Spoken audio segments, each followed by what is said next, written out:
So what I'm here tonight to talk to you about, and I hope that the content that I've put together is going to be helpful, so you can give me some feedback at the end. But I wanted to talk to you about the way that brand links to your business health. So that's what I'm going to go through with you tonight, and I didn't realise that Michael was going to give me such an awesome introduction and tell you, that I'm the creative director and that Dow Goodfolk's just down the road, because I was going to tell you all that, but that's okay. We are a boutique brand design agency, and with boutique there's only about 10 of us. And we're 25 years, we like to say 25 years young. But I think in brand design years, it's like dog years. That's kind of 25 years is about hundreds of years old. So the fact that we're still here, we're kind of proud of. Means we must be doing something right. And we do, obviously most of our clients are in New Zealand, but many of those clients sell things that they make or produce all around the world, and we have that slightly boastful statement. Hope you guys can all see that screen okay, 60 countries. So tonight, should have said tonight at the top there, not today, but I'm going to do 3 things, and I have timed this and I hope it comes out perfectly at 20 minutes. Talking about brand, because I know Lisa set me up for brand identity. Does it really matter, and why should I care about my branding? So I'm going to sort of give you some, what I hope are compelling reasons why it is important and why you should care about it. And then once you go, okay, it is important, I should care about it, then how do I go about building a good brand? And the last thing, I thought I'd give you something to sort of, some little tool that you can self-analyze your own brand and go, how healthy is my brand? So that's going to be our format. It sounds good. The first thing, I should also say that all of the imagery I've used are brand projects that we have done. So the first thing I've got to go, it's kind of like a disclaimer, because the first thing you've got to realise that if your product's no good, your good brand on top of it's not really going to do anything, because people will only try you once and then they won't come back. So you've got to have a good product in the first place, and of course Max Beer, which I'm pleased to see Carl's holding one, is when they turned themselves around, they were in decline and they came up and now they're #1 craft beer. It was really about revisiting their beers and making some new good ones to add to their stable. So they do make good product, and that's fundamental to branding. You've got to have the good product first. But once you've got a reasonably good product, the thing that brand does is it makes your product so much better. And this is another example of branding work that we've done for Sunshine Pegs. And I was going to kind of say to you, actually I was going to say, maybe a show of hands of how many people in the room have ever worked with a brand design agency or are currently working with one. Anyone? Oh, perfect. Great. That's very good. So you guys are going to be so all over this content. Because I think when you look at this before and after, it's kind of interesting to see what you see first, because you always got to think about your audience. That's how they're going to perceive you. Very, very fast judgments. I like to talk about the glance test. People will give you a glance and take something out of it and then move on. And I think, when you look at the left hand, the before, if the glance test, what do you want to throw out? What do you see? What do you see first? What's the first thing you see? Bad time. Pegs, yeah, the pegs. Good one, yeah. And Terrible time. terrible type, yes, ugly type. And the second one, the after, what do you see? The first thing you see? Sunshine. Ah, brilliant, the brand. So you start to get noticed for who you are. And that's really so key. So a good brand will give you 2 things. First of all, presence, and that means better visibility and also better memorability. People will remember you better. And the second important part is the story. Why should I buy you? And I think that, when you look at the left-hand one, the first thing you see after you've seen the pegs, because that is the biggest thing you see 50. That's the biggest thing. Whereas after you see Sunshine, you see the original, and you get the story that they're actually the original clip peg. So it's about putting your story in front of people, and that's the great thing that good branding will deliver for you, the presence and the story. And why that's important, and there's a whole lot of data on this, what the difference that it makes to your business. So when you become a good or a stronger brand, you get loyal customers who recommend you to others. And this is from a 2019 study, really recent, where they looked at what's behind brands that people trust and what happens in the behaviours of people with brands they trust more. So 75% of the people said that they'll continue to buy a brand they trust even if another brand suddenly becomes hot and trendy. So if you can make that connection with people and they start to feel good about you and trust you, you're less susceptible to, all of the vagaries of new people in the market waving their arms and trying to tell people that they're doing something great. And the second part is they'll also advocate on your behalf. So 76% say they'll always recommend the brand if somebody asks. So that means you've got this person telling other people about you as well. That's one of the strengths of getting this connection between what you have. I'm sure I'm telling some of you how to suck eggs since you're already using a brand design agency. And the second part is, the second great advantage of being a great brand is less need to compete on price. And again, there's heaps of data that prove this. People will pay more for you when they like your brand, and you don't always have to be discounting to get people to buy from you.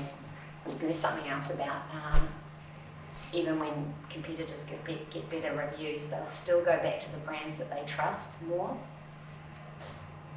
So that, I hope, I'm not going to try to talk too long, but those are two really amazing reasons why why it's important to have a good, strong brand, because you get these people advocating for you, prepared to pay more for you, and coming back to you even when other people enter your market that are trying to look more competitive.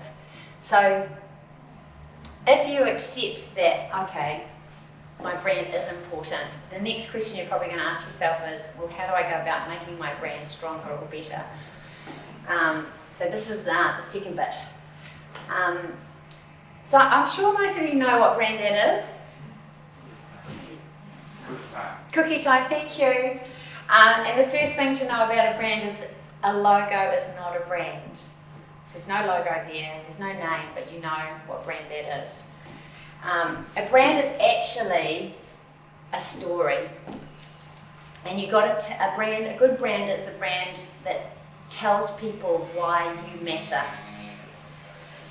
You should also have a purpose to your brand and values and ideally a competitive point of difference. But all of those things, the purpose, the values, the competitive point of difference get woven into the story. And that's what a good brand is, telling people your story about why buy you. The values part's really important, and you guys will know this because you're way younger than me, and the world is just moving in this direction at warp speed. More and more people want to know about the values that sit behind the businesses that they buy from. So having your set of values and being really clear about those and being able to communicate them to people is a key part of connecting better with people. So you've really got to know what your brand stands for. And when we get clients, this is a key question that we ask them. In your mind, what do you think your brand stands for? And I would say that, and I hope all your minds are going like this right now, as you answer that question in your head. And I don't know how many, I don't want to embarrass people by making you put up your arm if you can say, but if you've got a really clear, strong statement that goes boom, straight into your head about what your brand stands for, boom, you're so far down the path of good branding. For clients that come to us, this is so rare. I would say almost 100% of the businesses that we see don't know what they stand for. And some of these are like big companies like Lion with brands like Max. They navel gaze and they have multiple workshops to try and work out what they stand for, but they still can't articulate it simply and clearly. So really, I think it's a very common problem for anyone who's running a business and trying to produce something for an audience, is to nail it down to something really simple and clear about what you stand for. And then, of course, if you've got staff, you want them to understand that as well. This is your story. Knowing what you stand for is your story, and that's the key part of your brand. This is another brand that we did recently, which was Work Meal Kits, and their story was basically quicker dinners. They said dinners should take time, just not yours. And their positioning was about quicker dinners, which is something we worked on them with, because they pre-chop the vegetables and make the sauces already. You don't have to do that. So that's their story. It's all around taking less time for dinner. We call that story, we have a little term for it, we call it the brand heart. And I'm going to show you, this is our IP, I'm going to show you how we find the brand heart. And the reason why we think it's so important to find that story is because then you can go and do all the other things you want to do, whether it's social content, advertising, or any kind of consumer communications. They're all going to reinforce the story. But if you're not clear on what your story is, then it's probably you're going to be doing all this kind of activations, and it could be quite scattered, and you might be telling people 5 or 6 different things about your business, and when you try to tell people too many things, they don't land. You've got to be really clear about the one primary, most important part of your story that articulates why your business or brand or product. So this is how we find your brand heart. We look at 3 things. Firstly, what's distinctive about you, and then what your competitors are saying and doing, and lastly, what your consumers care about. And what you gather all of this information, and you're looking for the sweet spot, which is telling a story about something that is very distinctive about you, but not what your competitors are doing and saying, because it's no good telling the world, X, we are super tasty kebabs. If your competitors are going out there saying exactly the same thing, you won't be differentiated. And the other part of the equation is, whatever it is that's distinctive about you, we want to talk about the thing that your customers or audience actually give a shit about, because it's no good saying, we're, stylish bikes. But if they're not interested in stylish bikes, they want functional bikes or some other thing, then that's the wrong story for you to be putting out there. Make sense? Yes. It's not actually rocket science. But I think that what a brand agency does when they come and they give you an outsider's viewpoint on your own, what's distinctive about you, and what your competitors say and do, and what your consumers care about. Because sometimes when you're in the business, it's just all too close, and it's hard for you to sort of see it from a more objective place. So I threw in just one example on each of those 3 things. Uncovering what's distinctive about you. We did this rebrand for Parnell Primary School. And they had a new principal, and he was shaking things up and doing things differently, and he really wanted to communicate to the community that Parnell School had changed. So he asked us to come and help him with a rebrand of their identity. And one of the things that is interesting is that when we looked into the competitive set, because they do have to kind of get parents to try to choose their school over other options. There are 16 schools in Auckland with their rangitoto in their symbol. So not so distinctive. Anyway, we did some work with the teachers and the kids and all of that stuff that I showed you before. And the new logo, what we came up with their story was that they were about growing great humans, which in itself is actually not that different from some other schools, but we've still got to bring it to life in a way that's distinctive for them. So the koru in the centre, which is obviously, they had one before, but the koru in the centre represents the learner, the child, and then the child is cradled in the arms of the community and the teachers in the school. But interestingly, you can probably see it, it's a rose, and the Parnell Rose Gardens are like 100 metres from the school. So it becomes a symbol that's so much more distinctive to their school as opposed to one that looks quite similar to about 15 other schools. And here's some of the kids with their new symbol. And yeah, they're as happy as Larry with that. The second thing, thinking about what your competitors, knowing what your competitors are about. This is actually a very small insurance and finance advice business called iMac, which you'll see on the next page. This is an image that we put onto their website. Basically, when we looked at their competitors, they were all national chains. So they had offices spread throughout New Zealand, whereas these guys had one office in Parnell. So we told them they had to play to that more personal neighbourhood thing. They had this thing, they told us that they're hardly ever in their office in Parnell. Their office is their client's living room because they go out to the people that they deal with. And there's this real ethos that runs through their business of being much more personal, and we've said you should play more to that. It's a bit hard to see on here, but they had the name, which I have to admit sucks. And that comes from the two people that formed the business, Stuart Imrie and Grant McDonald. So Imrie and McDonald, and they made iMac, and of course they couldn't have iMac with a C for obvious reasons, trademarked. So they chose iMac with a K, which is pretty horrible. But we basically said, okay, we're stuck with the name, you don't want to change it, but let's make sure that it says that it's Imrie McDonald, and it says Imrie McDonald Insurance and Investments, and we've got those two little holes in their business card, which represents the two people that started the business, but it also represents how they get close to the people that they deal with.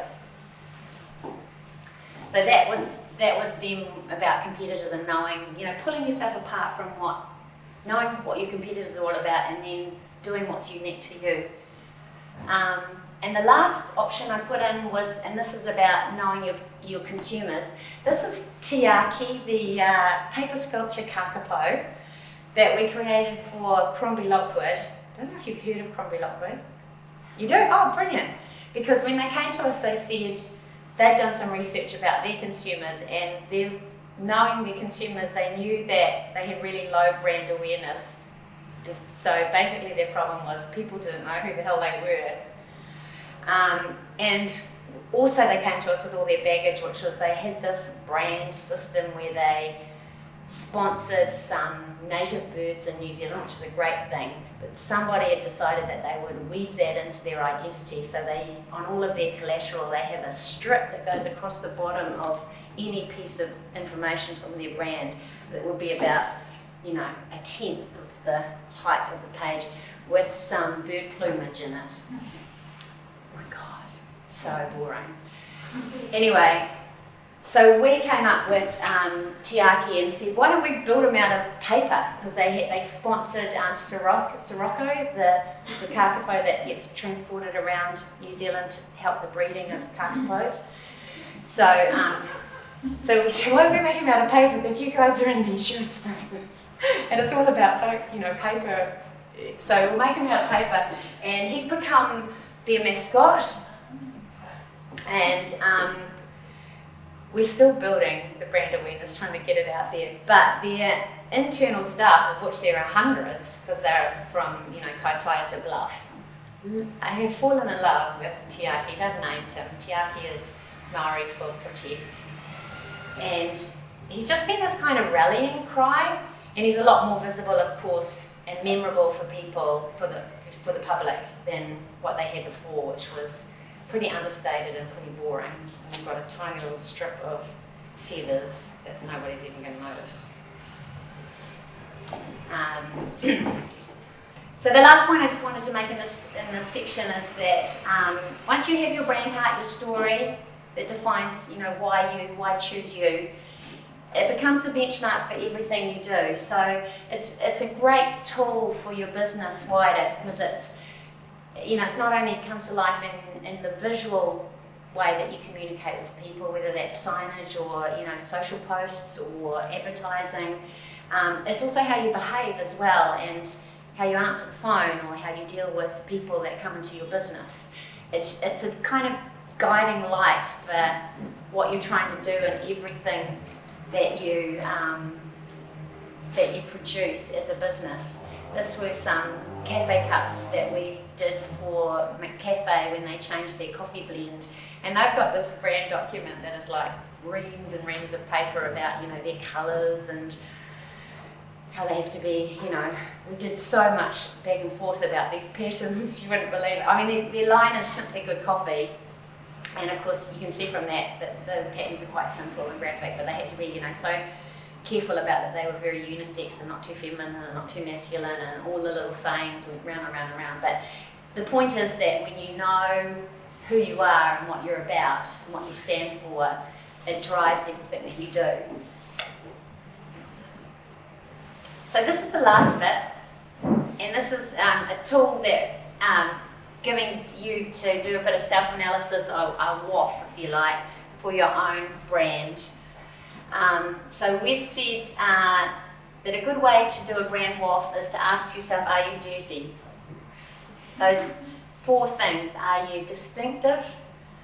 Are you interesting? Are you relevant? And are you true?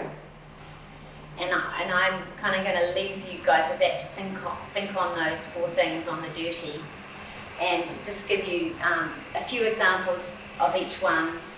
This is actually our identity for Shop Care, which is the health and safety group for the retail and supply chain. And they came to us and they wanted a name and they wanted an identity to push health and safety. And when you look at all of their competitors, there's hundreds of ticks and hundreds of, you know, like first aid crosses.